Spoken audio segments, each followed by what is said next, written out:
കോഴിക്കോട് വയനാട് ജില്ലകളെ ബന്ധിപ്പിക്കുന്ന താമരശ്ശേരി ചുരം അടച്ചതോടെ പൊറുതിമുട്ടുകയാണ് ജനങ്ങൾ. നിലവിൽ രണ്ടു ജില്ലകൾക്കിടയിലുള്ള ഏക മാർഗമെന്നത് കുറ്റ്യാടി ചുരമാണ്.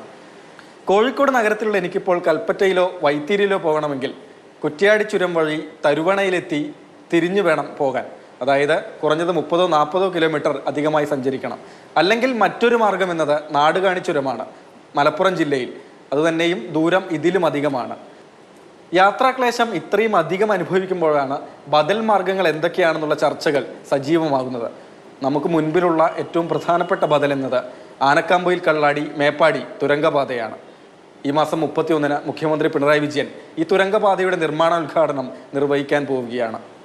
2134 കോടി രൂപ ചിലവിലാണ് പാതയുടെ നിർമ്മാണം പൂർത്തിയാക്കുക. 4 വർഷത്തിനകം നിർമ്മാണം പൂർത്തിയാക്കാൻ കഴിയുമെന്ന പ്രതീക്ഷയാണ് ഉള്ളത്. രണ്ടാമത്തെ ഓപ്ഷനായി ജില്ലയിൽ ഉയർന്നു വരുന്നൊരു റോഡ് എന്നത് പൂഴിത്തോട് പടിഞ്ഞാറത്തറ റോഡാണ്. വർഷങ്ങൾക്ക് മുൻപ് തന്നെ ഈ റോഡിനെ കുറിച്ചുള്ള ചർച്ചകൾ വളരെ സജീവമായി ഉള്ളതാണ്.